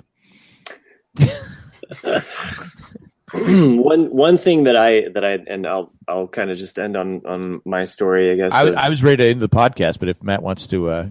Okay. Nobody wants to end on baby powder. So I'm kidding, Matt. Go ahead. Okay, so I learned something today about powders. Excuse me. It was called styptic powder. Also styptic sticks, which people use to if they cut themselves shaving. But in this case, this was my morning this morning. Fed the dogs, put them outside on our deck or whatever. Has a dog been? Have you been able to keep the dog? In line? Yes, yeah. The dog's been fine after the whole dog napping situation and the dog terrorizing and the ransom notes and the who are you? I'm gonna find you. So people calling me up at all hours in the morning. I have a special skill set. Yeah. So anyway, this morning I'll give you a paper cut. Fortunately, did not have to deal with me going all Liam Neeson on somebody. But unfortunately, though, my dog, Mike, who is older, he has a hard time getting around as far as like seeing things. Like he'll run into stuff and he can't hear very well. Somehow, I think he got his toenail caught in one of he broke his toenail. Yeah. So my wife opens up the door to let the dogs in, and there's just blood all over the deck, just everywhere. Not only is he bleeding, but he's walking in it, and so there's just all of these bloody prints everywhere. And at first, my wife was like, "Oh, they caught an animal and they killed it." That's what OJ said. It was just a fingernail. It was just a fingernail. There's no proof, man. There's no glove. So anyway, needless to say, it put us kind of in a panic of where's the blood coming from? What happened? Found out that it was his toenail. In which case, styptic powder that they sell for dogs, or a styptic stick. And it will stop the bleeding. Yeah, I was able to stop the bleeding before he passed out from blood loss. So, because I bandaged it up, and then I had to go to the store to actually get one. And then by the time I come back, the bandage is all blood. There's just blood everywhere. And I'm like, at this point, I'm thinking, oh God, should I take you to the vet? But rinsed it off, put the styptic stick there, and kind of held it in place and put the powder on it. And how old is Mike? 14, I want to say. 14 years old. So, and he's a smaller dog, so he's getting up there. Yeah, we have a Yorkie that's 15. And it was yesterday. Or was it Tuesday? Well, Zach was here. Zach was here Tuesday and today. But he was just laying in the corner. I go, oh, he didn't die, did he? Oh my gosh! And I'm almost to the point where I don't want to have to take him to. Mm-hmm. I've had to do that with two animals so far, and I can't do it again. Yeah, it's really. I can't do it because when I had to do it with our cat Olive, who I put down about 3 weeks ago, 4 weeks ago, and that was really, really hard because I was the only one there, and I had to drive back alone. I didn't want the kids to go with, but it's like I took the bullet for the family. Like the rest of the family, I got back there like, hey, we've already dealt with the grief, but you're like in a whole other place, Matt. And I was in a dark place for a whole weekend. It is hard being the one there. It is hard because I know we did it with our oldest when we moved out here. We had a dog, and he was 15, and he was just done. Mm-hmm. And I had to work that morning. It was a Friday morning, and my wife and I said, "Okay, we'll take him to the vet when you get." I go, okay. So I'm bawling the whole way, and then I put the leash on him, and this dog hated a leash, hated to go for a walk, hated his parents were champion dogs, and they were show dogs, and this dog was just stuck. We used to say he was stuck up, but he starts wagging his tail, and I just start I'm bawling all the way to the vet, and they go, "Do you want to come back?" I go, "Why would I want to come back? Yeah. Why would I want to come back and watch that? There's no way." And I'm bawling the whole way. So then I felt guilty. So the next one was the cat that was my cat. Yeah, the cat that when I had shoulder surgery, all of a sudden he kind of adopted me, and he's just stayed by my side. So it became my cat. Actually, we stole it from Colleen and Jay. They wanted it, but it became my cat. I said, I'm not giving him up. It's my cat. But he had issues, and we had to put him to sleep. I'm just bawling, and I go, I didn't even cry when my grandmother died. Why am I crying for this cat? But I said, I told my wife, I said, I hate to wish this on it. I go, I don't want to have to take him to the vet. Right. No, I've the same thought has crossed my mind, Jack, when I've come home, and I'm like, there's times in which I'm like, is he? Oh, nope, he's fine. Okay, yeah. Good. But there is that moment though where I'm like, I would almost prefer finding him at this point. Yeah. Because then I don't have to deal with because it is a choice at some point. Yeah. And it's going to become a choice where he's in too much pain, he's in too much discomfort, and I have to be the one that says, okay, now's the time, and I just, it is rough. And, I don't want to end the podcast on a down note. I don't want to have to be that guy that has to do it again. But anyway, Beat the Geeks is is a great. Look it up on. I'm sure it's on Netflix or YouTube. Right? There's a whole dog category on there. I'm sure it's a riot. And if you need something to cheer yourself up on. Up some cat and dog videos, dog videos and things you can do with Rachel from Friends. Ooh, take her to the vet. Not the two combined, though.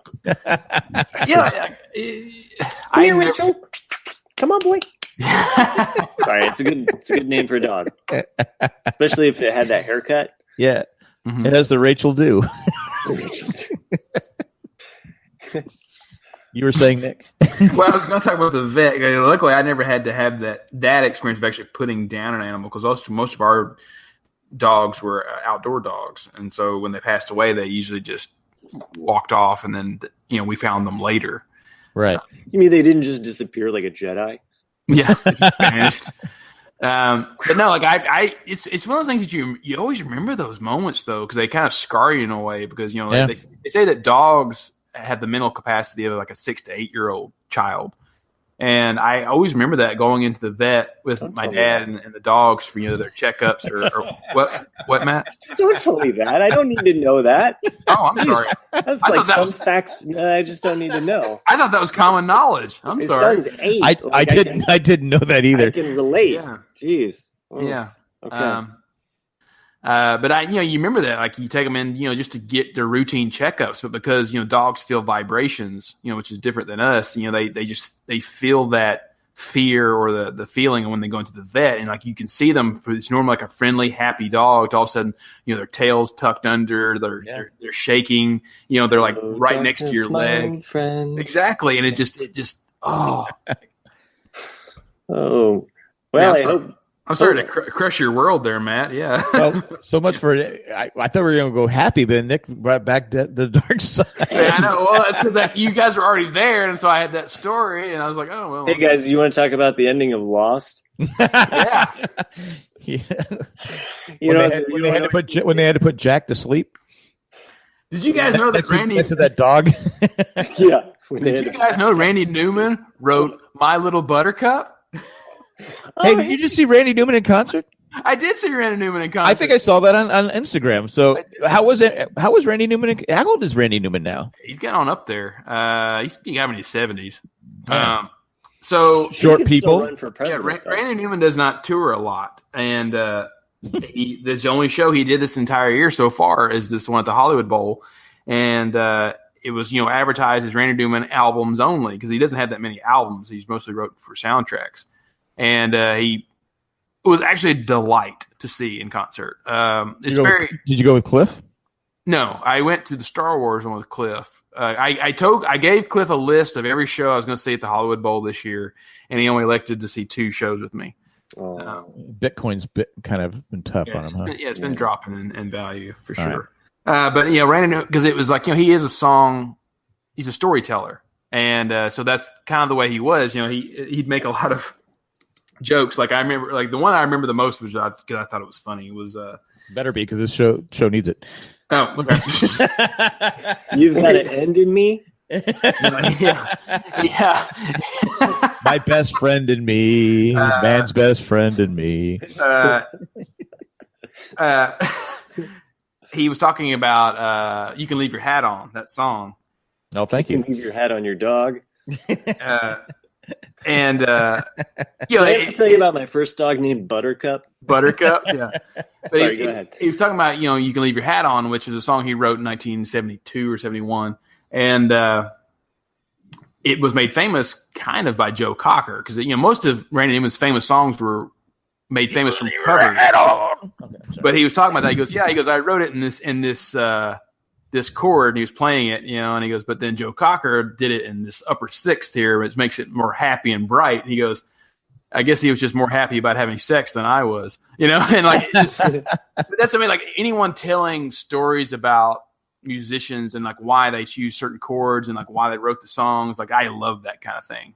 And because it really identifies with the crowd. I like it because I don't listen to the songs for what the words say.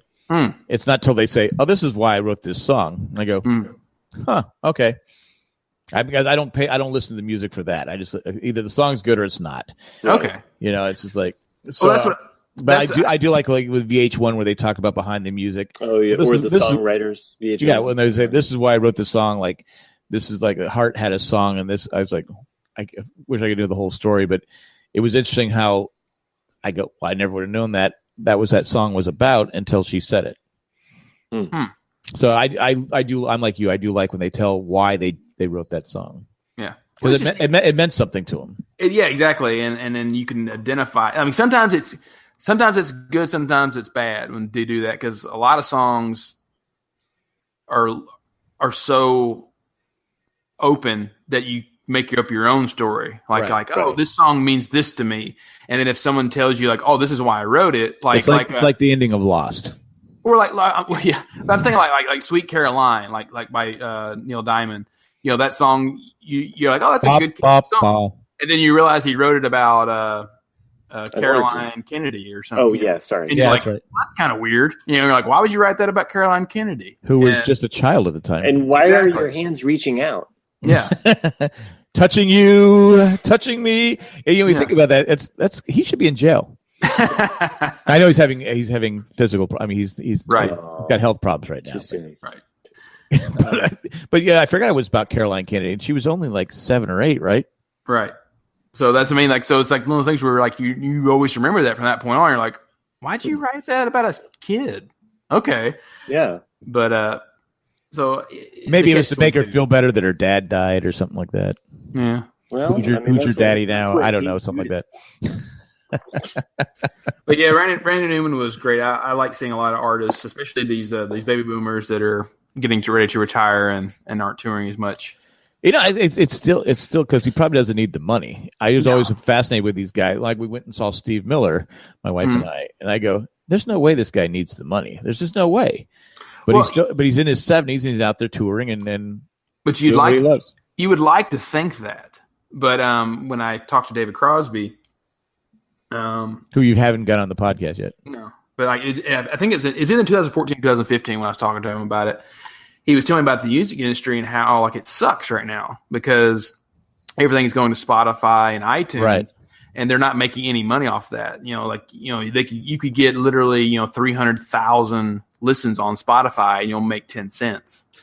And iTunes, you don't get any money off of those sales either. He said the only way I make money now is off of touring and vinyl record sales, because that is. But I'm saying, a guy like unless they didn't invest their money right and they live foolishly, because I know Journey, the guy, the bass player, Greg, what's his name? Anyway, he lost all his money, so he said, "Yeah, I'm happy we're back touring," because he lost everything. Mm. Because Journey at one point was making, sold 90-something million, whatever they sold, 68 million, whatever they sold a lot of albums. But he lost it all. And it's just like, God, how do you? But it's just human nature. People like to spend money, bad investments, and you think the gravy boat's going to keep going, and it doesn't. Right? Yeah. It's like Matt in this podcast. He just thinks it's going to go forever. I'm just glad he disappeared off the screen, and I thought maybe he died. I came back. I thought you guys were talking about somebody else, but glad that it was just about that. I thought he was looking to take another pet somewhere. I don't know. No, just taking another pet somewhere. I was just making some pet sounds. Okay. Anyway, but I that's good. You saw Randy Newman in concert, yeah. I've been doing it for a long time. I've been slowly checking off all the artists I want to see live. Who's left? There's not that many left now. Still kick David Bowie. Yeah, David Bowie is one that I was constantly. Yeah, David Bowie was one of the ones that kicked myself, because I was going to see him in 2004, and then he had his stroke, and then he never toured again. And that 2004 concert was like his last great. I mean, there's a really good album that came out of that too. Yeah, I want to see McCartney, but better than Reality. But yeah, I want to see McCartney, but he doesn't tour that often. He tours all the time. I know. He doesn't come to Raleigh though. Yeah, it's one of the things that living in the South always bummed me out. Is there's lots of artists that never come. Well, they don't come to San Diego either. No, because they go to LA. And so if you really wanted to see someone, I got to drive up to LA. Yeah, I had to go see Boston in LA. Right, but that's what it's one of the people ask me that who know I'm not from LA. They go like, "Oh, do you like LA?" And I'm like, "Well, it's got its pros and cons like any place." And I'm like, I love music, so that's what I would say. I was like, there's so many artists that I never would have gotten to see if I still lived in Tennessee that I've seen now, and I'm happy that that's happened. I saw Van Halen a couple of years ago, but that was at they should not have been too. Well, David Lee Roth should not be singing.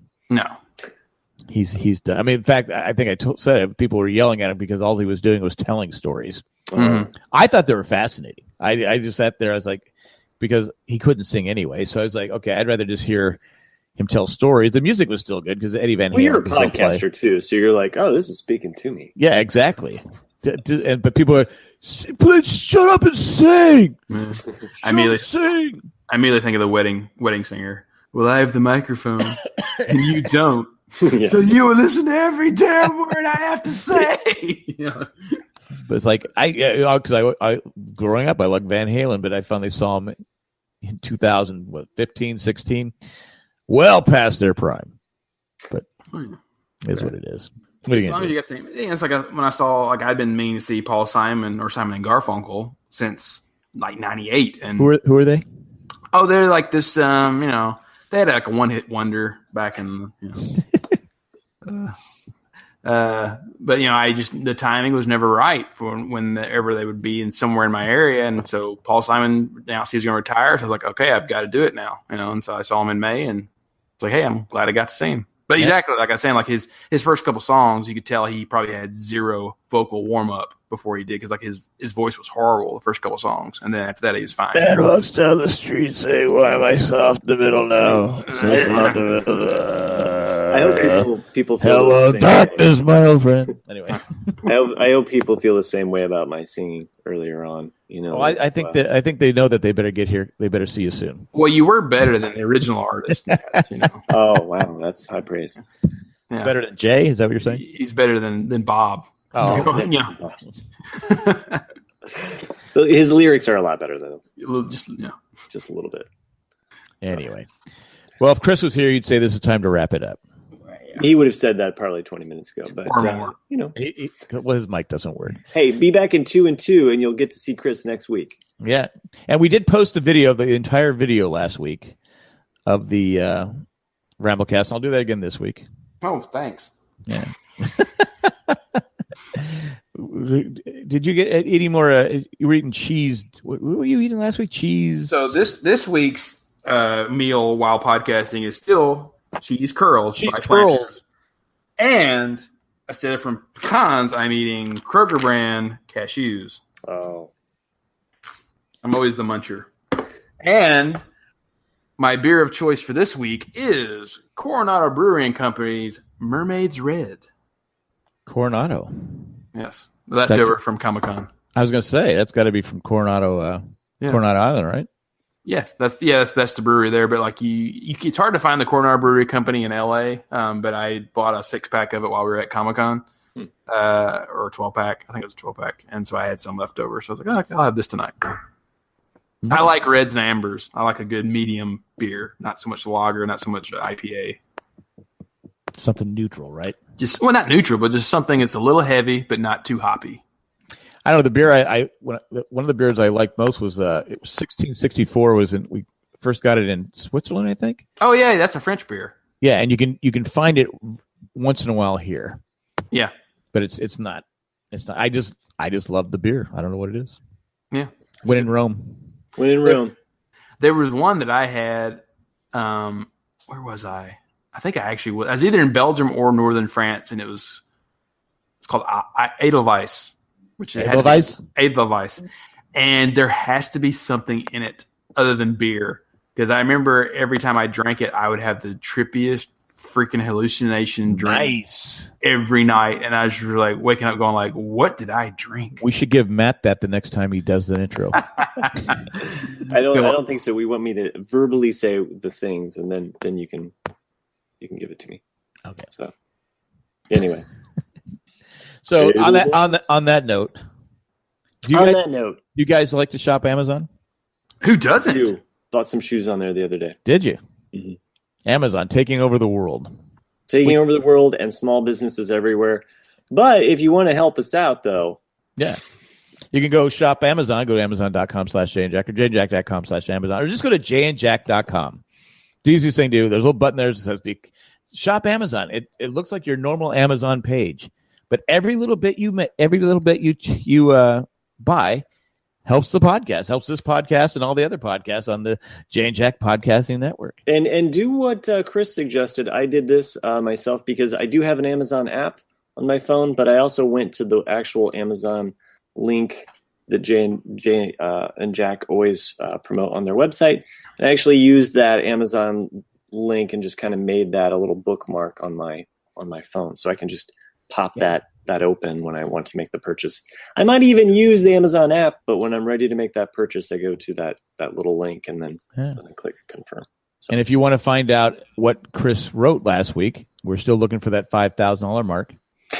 So you become a patron. Go to jayandjack.com, and there's a button that says become a patron. Anyone can do it. Anyone can become a patron. And you can watch this show. We do once a month we do a Patron's Choice show where anyone who's a patron can join us. And I think next time we just said we're going to do a Q&A, right? I believe so. You wanted to do an Ask Me Anything, an AMA. Ask Me Anything. And you mean for that next After Dark? Right. So if you want to ask, say you're dying to ask Nick something. No, that's not possible. And you then the one thing you if you're a patron, you say, I want to ask Nick a question. I don't want to be interrupted. Who's Nick? You mean the other guy? The other guy. You ask the other guy a question you can ask, or Matt, if you're the most popular podcaster in the history of podcasting. I doubt that, but I may or may not be on that podcast. So I'm trying to skirt some certain legal issues, so I don't know if I can do it. Oh, skirt! Right, so you're leaving us for another podcast? He is. Colleen announced he's going to be the 5th broadcaster. I have no knowledge of this, so these are new events that I'm not in control of. These other people and what they're saying. There's collusion going on here, but I'm not going to start something. He's a typical free agent. That's what he is. Read this on Facebook because you can't believe everything you read on. So, but anyway, become a patron. Come ask Matt a question, the other guy a question. Chris, you can ask him a question. You can ask me a question, and we will answer those questions to the best of our ability. I do not recall will be my answer for almost 90% of them. but with this time we thank all our patrons, but we thank 6 patrons.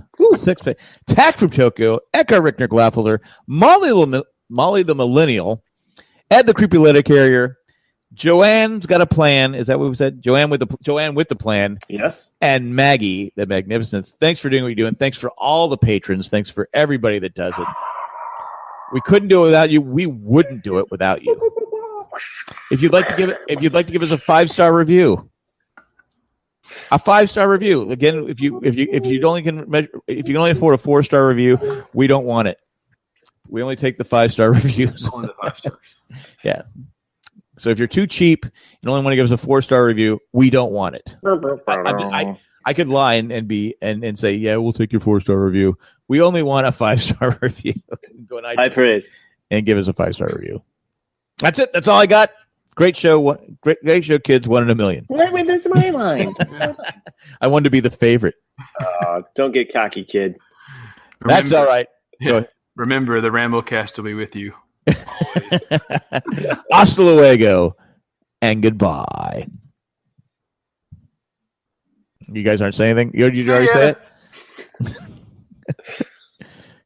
Great show, kids. Great. I already said my own. I said, great kid, don't get cocky. That was me. You already took my line.